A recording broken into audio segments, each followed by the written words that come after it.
Well, joining us now to discuss the developments in the East Mediterranean Sea are two experts in international relations. Speaking to us now from the Greek capital in Athens is George Tzogopoulos from Democritus University, and also in North Cyprus we're joined by Dr. Emete Goguzeli from Başkent Cyprus University. Thank you very much. George, we'll start with you if we can. Look, this is an intensely tense situation. What would be the least painful solution and most palatable solution for both parties? Good morning, Rosie. Thank you for having me in your show. I think that we are entering a period of managing a serious crisis.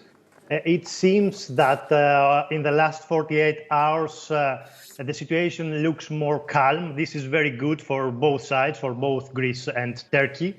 But now the most difficult part ahead is to start a dialogue. The difficult part is that the two countries completely disagree on the agenda of the dialogue, and that's why President Charles Michel visits Athens today to see up to what extent a convergence on the issues to be included on the agenda is possible. I think dialogue is the only way on how the problem can be solved.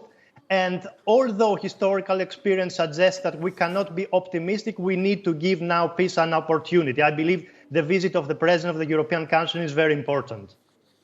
Emete, listening to that, do you think Charles Michel is going to be able to engineer that? Sorry, I don't hear you.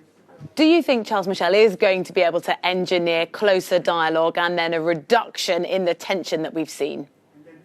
Yes, the dialogue is very important for both sides because both countries are neighboring countries and they are the member of the NATO. So the dialogue is a good way for peaceful solution, at least for both sides, because international law it's so clear and it's an order to all states. They must negotiate and they try to find their disputes in a peaceful way, which is prescribed in United Nations Charter of the 33. That is so clear. So related to the interpretation or application of the UNCLOS, of course, we know that we have some frozen conflicts and it may be hard topics for both sides. But at the end, the negotiation should be settled without any preliminary condition.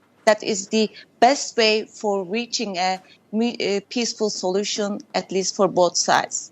Do you think both sides believe that? Because up until now, we haven't seen dialogue. Instead, it's been the practice of military exercises.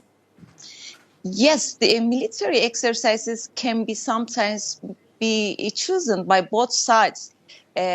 Because actually now it may be seen at least hard, but at least Turkey makes some steps for peaceful dialogue. Because in July it gave up its drilling or seismic activities in the Mediterranean, and he waited at least for dialogue. But the Greek side, the Greek side chose a way to make another agreement with Egypt. So that's why the crisis erupted again.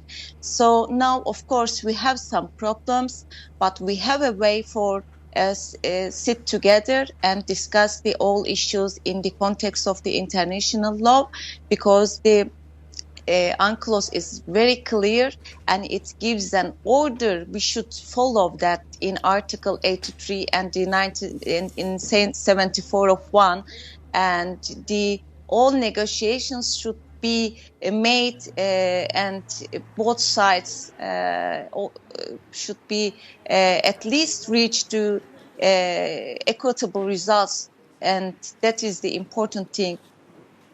Let's go back to Greece then. George, do you think it is that clear and straightforward to find a compromise if we look at sort of the structures of law that are put in place? Is it that clear-cut?